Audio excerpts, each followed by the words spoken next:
Welcome to my channel, The Hustlers TV. Sa mga hindi pa po nakakapag-subscribe sa aking channel, please subscribe. At pakihit na rin po ang notification bell para ma-notify kayo at updated po kayo sa latest video na aking i-upload. Ang video ko pong ito ay tungkol po sa pag-aalis po o pagbabawas po ng pin lights at ang pagtatakip ng butas na pinag-alisan ng pin light. Panoorin niyo po.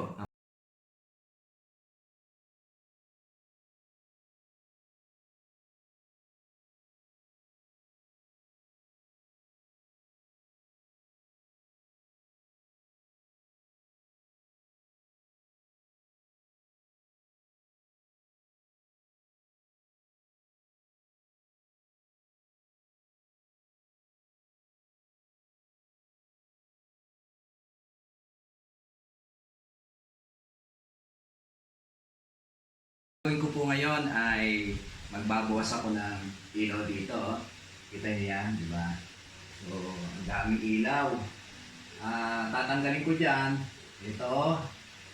Kasi nasa gitna yun. Then, ito. So, dito naman, ang tatanggalin ko ay itong dalawa.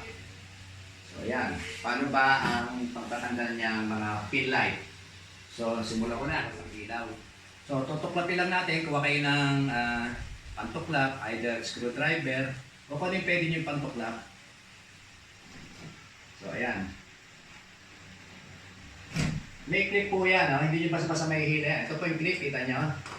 Ayan po clip. Kabilang po yan. Pati dito sa kabila. Meron ding clip. So, ayan. Iyanin nyo lang to. Hilahin nyo lang ito isang clip. Yun.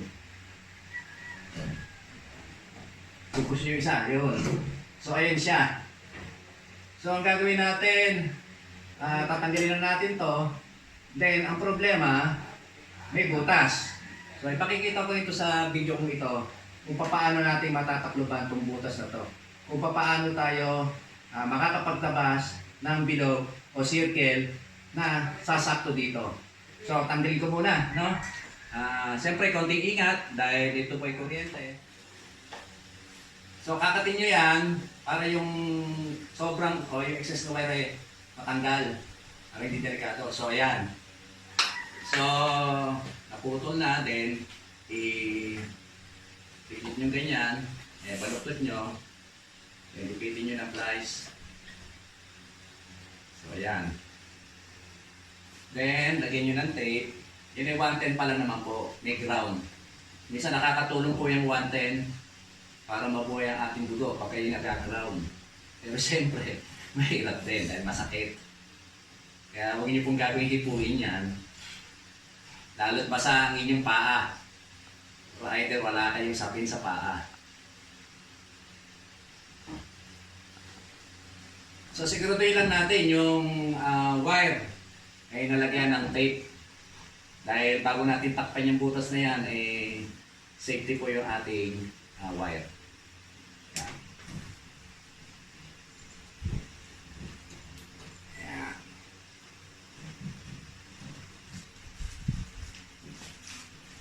So ayan po, kung kabila naman po ang tatanggalin natin, tuloy na natin, medyo iba yung haba niya.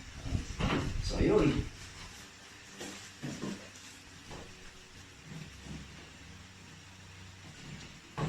So ayan na po siya, tapos na po, no? So ito ngayon ang magiging problema natin. Siyempre, tatakloban natin yan. So mamaya, pakikita ko sa inyo kung paano natin tatakpan ito. May mga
Yun.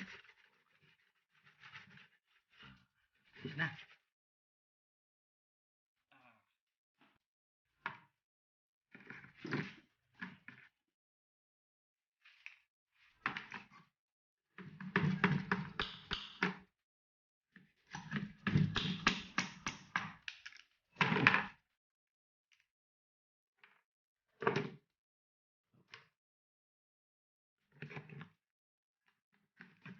Yun!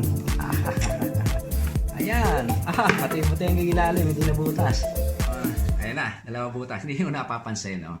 Mahirap lang siya, pero tingnan mo yung pagka-circle niya. Halos perfect ang sa circle niya. I-compare dito sa jigsaw, hindi siya pantay, lubak-lubak siya, di ba? So, tingnan niyo to. Ito yung yari ng jigsaw, yung hindi bilog. Ito yung yari ng mano-mano. Ang laki ng difference, no? O, ayan, no? Oo. Matyaga, mahirap lang kasi pulsuhan. Uubos ka talaga ng oras. Pero kung wala ka man barena o yung electric drill at jigsaw,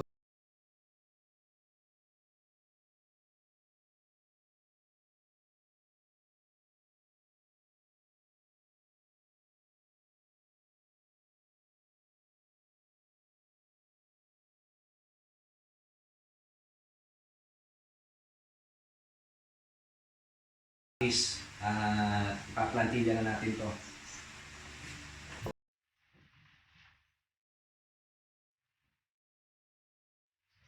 Ang butas.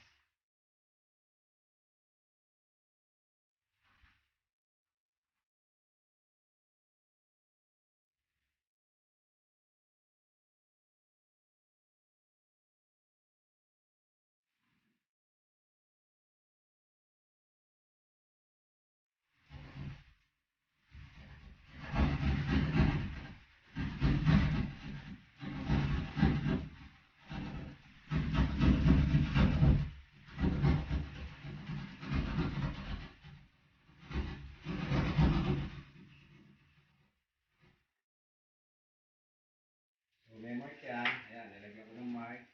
Dito pati dito. Para pag ganun mo,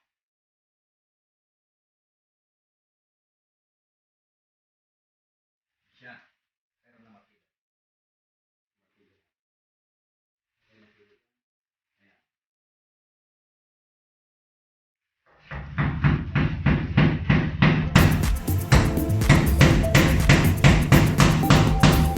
So igugulo na natin para ito, gamit ako ng Shellwood glue.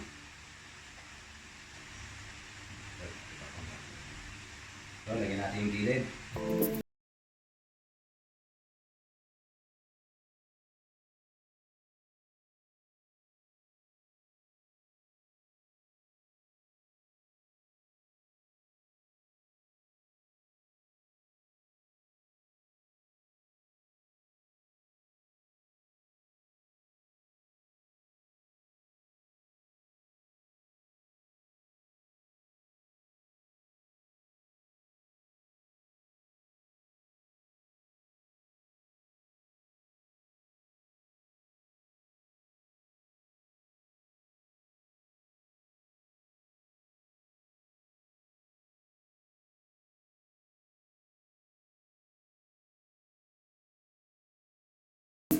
So ayan, yung pagkakalapat niya. Di ba? Kaya naman siyang ayan, kita niyo walang siwang, di ba? So kaya siyang ipit. Basta maganda lang yung pagkaka plantilla nyo. Di ba? Kaya naman doon na walang siwang. Okay. Yun ang sinasabi ko na kaya naman nating palapatin ng walang siwang. Para ang pintor, hindi siya mahihirapan na lapatan ng masilya. So pagkatuyo niyan, pwede na siyang applyan ng masilya kahit hindi na gamitan ng gasa tape.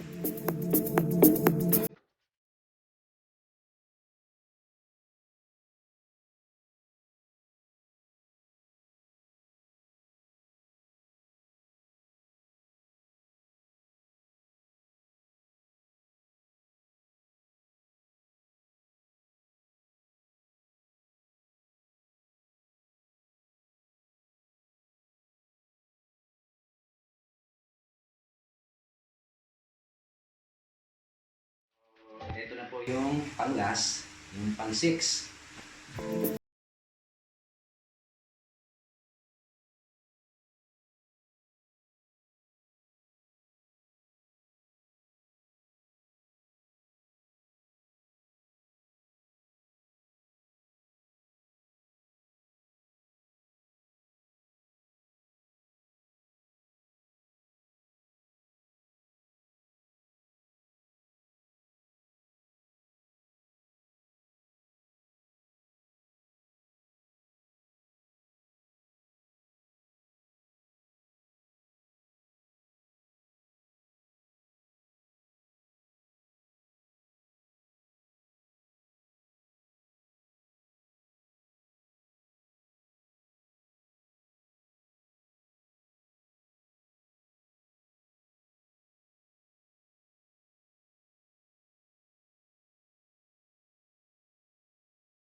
Yung magsisilbing pangkapit bago natin apply ang masilya. Ayan.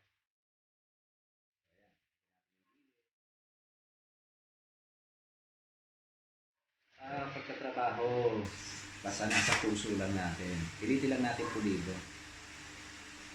Diba? Kasi kawawa naman po yung mga nagpapagawa kasi gumagastos ng pera. Iba talagang pinaghirapan. Hindi naman nila pinupulot.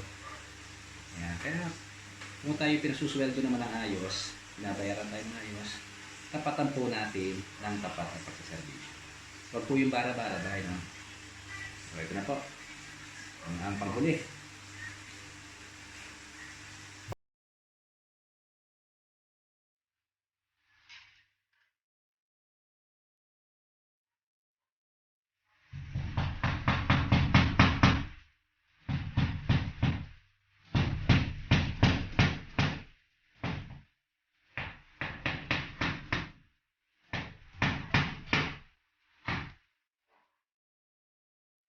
Bilis na po.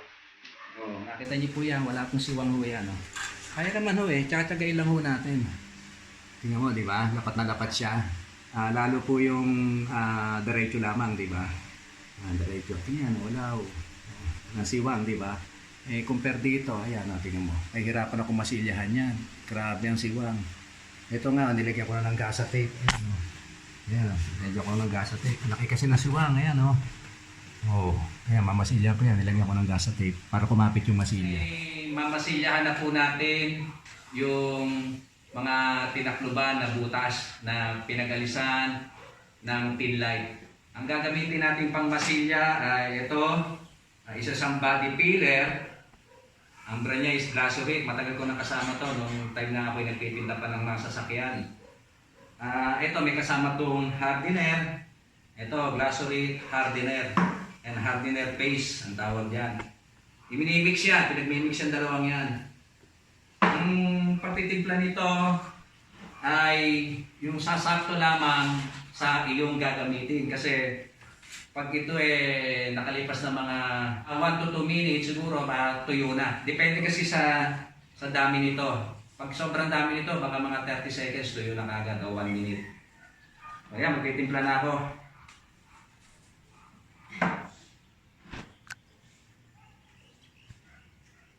Nagtitimpla lang ako ng yung eksakto lang na gagamitin ko sa paglalagyan. So lalagyan ko nito, konti lang siya. So ayun no, konti lang. Then i-mix mo na siya. Then i-mix mo na siya. Once na i-mix mo na. So ayan.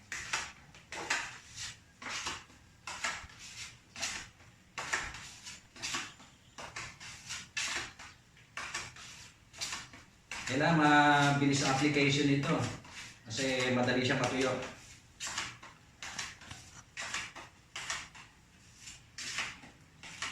Pag ito ay nag-rosas na o parang pink, color pink o dirty color pink, no? Ayan, dirty pink. Okay, pwede na yan. So, Mamasilya na natin dito sa bilog. Oh. Ayan, niliha ko na nga pala to, no? Bago nyo apply ito, lilihain nyo muna. Naliha ko na ito kanina. So, ayan.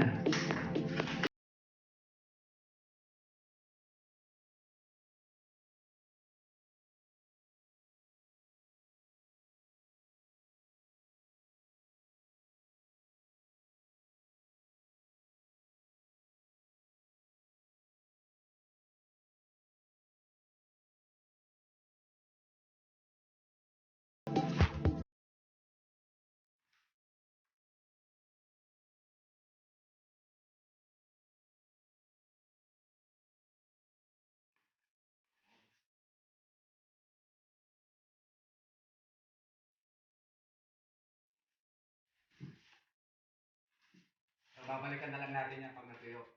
So, yung mga natitira, ito dapat yung ispat-ispat nila. Kasi para hindi masayang.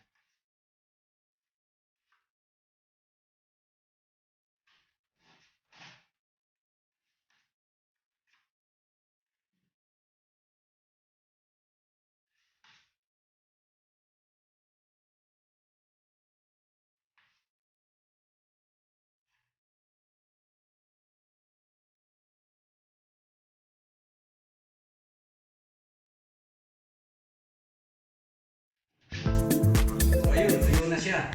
Yun yung sinasabi ko, oh. Inabot na ako ng tuyo. Ayan, oh. Ganyan ang nangyayari sa kanya. Tuyo. So, ayan. Ulitin natin yan. Ayan, tuyo na kagad yan. Pwede na hipuin yan. Gagawin dyan, papatukan ulit. Hanggang sa mapantay, liha. Ang pagliliha niyan, pakikita ko rin sa inyo kung paano pagliliha. Okay?